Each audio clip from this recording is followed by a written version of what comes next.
आप लोग ये वीडियो देखिए, ठीक से जाइएगा और लंच टाइम पे। ऐसा जो दिल को छू गया। तुम भी अच्छे से घर पे रहना, और पापा जी आप भी अच्छे से रहिएगा। मैं आता हूँ शाम के। इतना प्यारा परिवार है, देखो आप।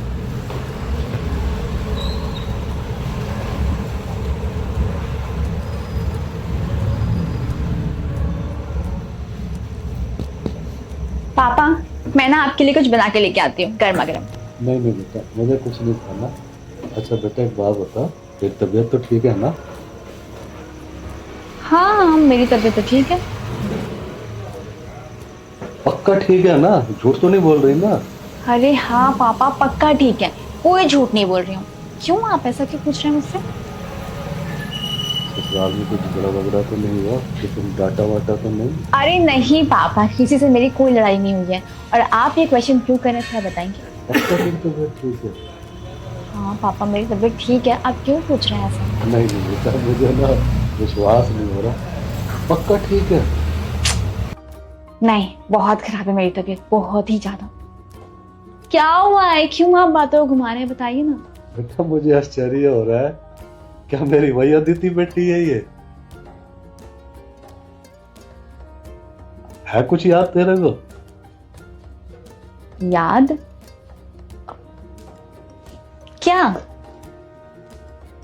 शादी से पहले याद है तू कैसे रहती थी? पांडे जी, रॉ मटेरियल नहीं आएगा तो पार्टी को माल कैसे डिलीवर होगा? पापा, मुझे कुछ पैसे चाहिए। एक पापा प्लीज, मुझे लेट हो रहा है बहुत ज्यादा। पांडे जी, मैं अभी आपको बाद में बात कर। बेटा ऐसी क्या बात है, मैं पार्टी से बात कर रहा था। पापा, आपके लिए वो इम्पोर्टेंट है या फिर मैं? नहीं, मेरी बेटी इम्पोर्टेंट। बोल बेटा। मुझे पैसे चाहिए, वो मेरे पास पैसे खत्म हो गए। बस अभी परसों तो दिए थे मैंने तेरे को। ओ शिट पापा, पेन की इंक गिर गई, अब मुझे पेन भी खरीदना होगा। हाँ पापा, मुझे पैसे चाहिए। बेटा परसों तो दिए थे तेरे को, कहाँ गया वो? पापा, वो मेरी पॉकेट मनी थी। अभी ना मुझे बुक्स खरीदने हैं, मुझे कुछ खाने के लिए मतलब चाहिए। आपको तो पता है आते जाते वक्त मुझे बहुत तेज भूख लगती है, और अब मैं एक महंगा सा पेन लूंगी। बेटा तेरी मम्मी ने खाना नहीं बनाया? अरे खाना तो बनाया है, मगर रोज रोज मम्मी के हाथ का खा के मैं बोर हो चुकी हूँ ना। मैं भी बोर हो चुका हूँ। हाँ ताकि तेरी मम्मी, सुन लेगी ना, रात का भी खाना नहीं मिलेगा। तो पैसे दो, वरना ना मैं मम्मी को बोल दूंगी कि मम्मी, पापा कह रहे थे ना कि पापा को ना आपके हाथ का खाना कुछ पसंद नहीं है, और शर्मा जी है ना, फिर प्यारी बेटी ना। पैसे। हाँ। अच्छा कितने चाहिए थे? पापा इस नोट में ना कुछ लगा। अरे अरे, मुझे ना ये पूरे चाहिए। अरे बेटी ये बहुत सारे पैसे हैं। पापा इतने में क्या होगा मेरा, ठीक है मैं एडजस्ट कर लूंगी, कोई बात नहीं, वो मेरी अच्छाई है जिसे मैं एडजस्ट कर लूंगी। आप बोल रहे हैं बहुत सारे पैसे हैं, ठीक है अगली बार से ना आप इतना पैसा रखना, ठीक है? बाय पापा, अपना ख्याल रखना।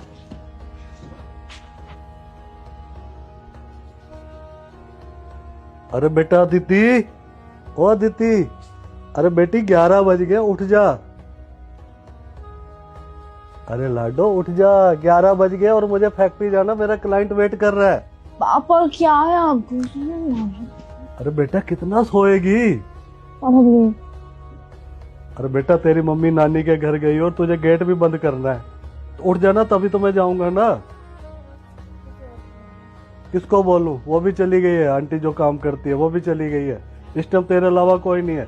उठ जा बेटा, मुझे लेट हो रहा है। अरे यार पापा, आप कितना परेशान करते हो, मैं बंद कर दूंगी, आप जाओ ना प्लीज।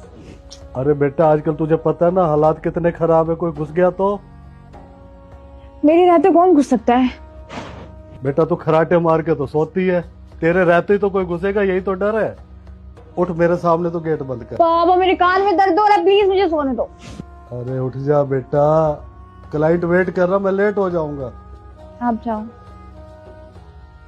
ये भी नहीं सुधरने वाली, पता नहीं क्या होगा। जहाँ भी ब्याह के जाएगी ना, पक्का उलाने दिलवाएगी। ओह गॉड, फिर से लेक्चर। मेरी वो अदिति बेटी जो 11 बजे तो सोकर नहीं उठती थी। नाश्ता महारानी को बेड पे चाहिए, चाय बेड पे चाहिए, हर चीज उसे बेड पे चाहिए। 1 मिनट भी अगर मेड देने में लेट हो जाती थी ना, हमारी महारानी पूरा आसमान सर के ऊपर उठा लेती थी, और घर के अंदर ऐसे हो जाता था आज तो बर्तन टूटेंगे टूटेंगे। सब ऐसे कांपते थे समेत मेरे कि भाई आज तो कुछ ना कुछ मेरा नुकसान होने वाला है। और आज वही मेरी बेटी अदिति को देख रहा हूँ, 11 बजे तक तो बिल्कुल इसने सारे ही काम कर दिए। सुबह टाइम से उठ के मंदिर हो आए, जो कि मैं कहता था बेटा मंदिर, मैंने पापा कौन से पाप किए जो मैं मंदिर जाऊं, और आज मेरी बेटी मंदिर भी हो आई है। सास ससुर को सुबह नाश्ता भी दे दिया है, दवा भी टाइम से दे रही है, दानिश को भी टाइम से नाश्ता देकर लंच देकर ऑफिस भेज दिया है, और घर भी इतना अच्छे से मेंटेन है। और 11 भी बजे है। जो बेटी 11 बजे उठने वाली और 11 बजे तक समेट लेगी, तो बाप को कैसे विश्वास होगा कि मेरी वही बेटी है। पापा मैं आपकी वही अदिति बेटी हूँ। हाँ थोड़े बदलाव आए हैं।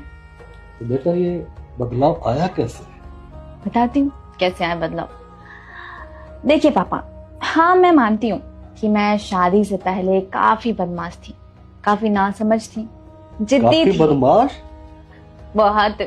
बदमाशों की भी बदमाश, महाबदमाश क्या है? हाँ वही, और काफी जिद्दी थी। मगर वहां पे आप लोग थे संभालने के लिए, और आप लोग मुझे संभालते थे। ऐसा नहीं है कि यहाँ मुझे कोई समझता नहीं या फिर कोई संभालता नहीं है, बल्कि मैं ना बहुत खुश नसीब हूँ कि मुझे ऐसा ससुराल नसीब हुआ है। पता है आपको, मैं जब यहाँ पे नई नई शादी करके आई थी ना, तो मैं काफी डरी हुई थी कि कैसे करूंगी सब कुछ। वहां पे मेरे लिए सब कुछ नए होंगे, सारे मेंबर नए होंगे, मैं किससे कैसे बातें करूंगी, क्या पता कहीं मुझसे कहीं भूल चूक ना हो जाए। और काफी नासमझ थी। मगर यहाँ के लोगों ने मुझे डांटने की बजाय, ताना मारने की बजाय, आप लोगों से शिकायत करने के बजाय मुझे समझाया, और बस मैं फिर धीरे धीरे करके समझ गई। मुझे ये बात समझ में आ गई कि जब जिम्मेदारियां आती है ना, तो समझदारी से काम लेना होता है। अब देखिए, शादी से पहले मुझे किसी चीज की टेंशन नहीं थी। क्यों? क्योंकि ना वहां पे आप लोग थे। जैसे कि गेट पे कौन आ रहा है, बेल कब बज रही है, घर में क्या चीज खत्म है, शाम को क्या बनाना है, आपकी दवाई कब देनी है, मम्मी की दवाई कब देनी है। क्योंकि वहां पे बहुत सारे लोग थे और आप लोग थे संभालने के लिए। मगर यहाँ पे ना सबको ये उम्मीद है कि मेरी बहू है, वो पूरा घर संभाल लेगी, पूरी समझदारी से वो सारा काम कर लेगी। आपको पता है, हाँ माँ बाप जैसा तो कोई प्यार नहीं कर सकता, और ना ही कोई माँ बाप की जगह ले सकता है। मगर यहाँ पे ना सब मुझसे बहुत प्यार करते हैं, सब मेरी बहुत इज्जत करते हैं। तो पापा मेरा भी तो फर्ज बनता है ना कि मैं सबको प्यार दूं, सबकी इज्जत करूं, मैं सबका मान सम्मान करूं मैं, और आपकी इज्जत को बरकरार रखूं मैं, आपकी इज्जत पे कभी भी आंच ना आने दूं। आपको पता है पापा, एक लड़की की ना शादी होने के बाद उस पर ना दो जिम्मेदारी आ जाती है। एक पहली जिम्मेदारी तो उसके मायके, उसके माँ बाप, जिस घर से वो आती है। तो कभी भी वो लड़की ये नहीं चाहती है कि उसके माँ बाप की इज्जत किसी भी गलती, किसी भी हरकत की वजह से खराब हो, और कभी भी ये नहीं चाहती कि उसके बाप की पगड़ी कभी भी किसी के आगे झुके। बल्कि एक लड़की ना, एक बेटी ये चाहती है कि उसके बाप की पगड़ी हमेशा सर पर रहे और ऐसे ही चमकती रहे। और दूसरी जिम्मेदारी ससुराल। ससुराल में हमारी पूरी जिंदगी होती है, हमें अपनी पूरी जिंदगी वहां बितानी होती है।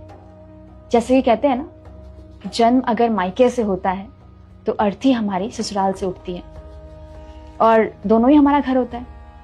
तो ससुराल की जिम्मेदारी ये होती है कि सास ससुर का मान सम्मान करना, उनको इज्जत देना, उनको अपने माँ बाप जैसा प्यार देना, उनकी किसी भी अगर बातों की बुरी लग जाए तो उसको मैनेज करना, और ससुराल के सारे मेंबर्स को प्यार देना, इज्जत देना, उनकी किसी भी उम्मीदों को ना तोड़ना।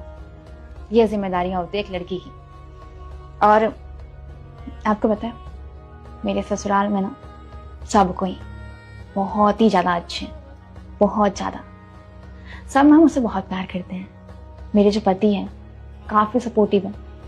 मतलब जब उनकी छुट्टी होती है ना संडे को, वो ना घर के सारे काम में मेरी हेल्प करते हैं। सुबह उठ जाते हैं मेरे साथ, कभी भी ये नहीं बोलते कि नहीं ये औरतों का काम है, मैं एक लड़का हूँ, मैं एक आदमी हूँ। मर्दों का काम ये सब नहीं होता है। और मेरी जो सास है वो ना मुझे माँ जैसा प्यार देती है, मुझे अपनी बेटी जैसा रखती है। कभी मुझे महसूस ही नहीं हुआ कि मैं अपने ससुराल में हूँ, कि मैं यहाँ की बहू हूँ। और जो मेरे ससुर है बिल्कुल आप जैसा प्यार करते हैं, मुझे एकदम बच्चा बना के रखते हैं। पता है इतना सब कुछ ना मैंने मम्मी से सीखा है। मुझे मम्मी की वो सारी बातें याद है। बातें क्या, मैंने उनको देखा है। वो बेचारी पूरे घर को अकेले संभालती थी, बहुत प्यार से। और संस्कार तो मैंने आपसे सीखा है कि आपसे कोई बड़ा हो या छोटा हो, उसकी इज्जत करना, उसको प्यार देना, उससे प्यार से बातें करना। देखिए ये आपके संस्कार है कि जिसकी वजह से कि मैं अपना दूसरा घर, अपना ससुराल अच्छे से संभाल के रखा है मैंने। और मैं आपको ये वादा करती हूँ पापा कि आगे जाकर ना आपको कभी भी कोई शिकायत का मौका नहीं मिलेगा और ना यहाँ से कोई भी शिकायत जाएगी। मैं आपकी इज्जत को हमेशा बरकरार रखूंगी, आप बेफिक्र रहिए। अरे पापा आप रो रहे हैं? नहीं बेटा, ये खुशी के आंसू है। सच बोलो ना। पापा क्यों रो रहे हैं आप? बोलो ना बेटा, ये खुशी के आंसू है। आज मेरी बेटी इतनी समझदार हो गई। सच में ना मैं तो यहाँ डर डर के आ रहा था, पता नहीं तेरे सास ससुर मुझे क्या कंप्लेंट करेंगे, क्या बोलेंगे, क्या क्या तुमने बेटी को संस्कार दिए। सच में मैं बहुत डरा हुआ था।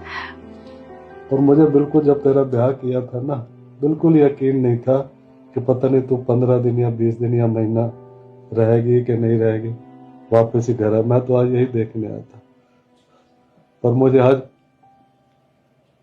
पापा प्लीज देखो, आप चाहते हो कि आपका ये नहीं बेटी, ये दुख के आंसू नहीं है, ये खुशी के आंसू है। आज मुझे इतनी खुशी मिल रही है कि जो मेरी बेटी इतनी नटखट थी, इतनी शैतान थी, पर जहां उसे साबित करना था अपने आप को, वहां उसने साबित करके दिखा दिया। आज मुझे अपनी परवरिश पर, अपने पर, तेरी माँ पर गर्व है। वहां तूने जो भी किया, जैसा भी किया, तेरा लड़पन था, हमने उसे बर्दाश्त किया, पर अंदर अंदर कहीं से डर था। पर मुझे इस बात की खुशी है कि नटखट होने के साथ साथ तूने हमारे संस्कारों को सुना। वहां अमल नहीं किया तूने, पर यहाँ आके अमल किया। जहां तुझे करना चाहिए था वहां तूने उन चीजों को किया। और हर बेटी अगर तेरी जैसी बन जाए और सास ससुर को अपना माँ बाप माने, तो कोई भी ऐसा सास ससुर नादान नहीं है जो अपनी बहू को बेटी ना माने। लोग कहते हैं ना कि कभी सास ससुर माँ बाप नहीं बन सकते, पर तूने ये साबित कर दिया। मैं उन बेटियों को आज मैं ये कहूंगा, उनके लिए मेरी बेटी एक उदाहरण है कि सास ससुर भी माँ बाप बन सकते हैं, बशर्ते उनको आप माँ बाप जैसा प्यार तो दो, उन्हें सास ससुर मत समझो। तो आज बेटा तूने मेरा सीना चौड़ा कर दिया। पापा पहले तो आप रोना बंद कीजिए। नहीं बेटा, ये खुशी और एक मिनट, आपने क्या कहा कि आपको लगा था कि मैं 15 दिन में या फिर 20 दिन में आपके पास वापस आ जाऊंगी? सच बोल रहा हूँ बेटा। आपको अभी भी ये लगता है? नहीं बेटा, अब नहीं लगता। अब तो मैं ये कह रहा हूँ कि मैं निश्चिंत हो गया। अच्छा पापा, आपको सच में लग रहा है क्या कि मैं समझदार हो गई हूँ? अब मैं पहली वाली अदिति नहीं हूँ, अब मैं जिद्दी नहीं हूँ? हाँ, लगता तो यही है बेटा। अच्छा ये लगता है। ठीक है, फिर मैं ना किसी दिन घर आती हूँ और फिर बताती हूँ कि मैं कितनी जिद्दी हूँ, कितनी मैं ना समझू, कितनी कैसी हूँ समझे? आप भी ना पापा इमोशनल हो जाते हैं, कितने इमोशनल हैं आप। पापा आप ना यहाँ बैठिए, मैं आपके लिए ना गर्मा गर्म चाय लेके आती हूँ। मेरा टेस्ट याद है ना, पत्ती तेज। अच्छी तरह से याद है। मस्त अदरक वाली चाय, कड़क लाती हूँ मैं।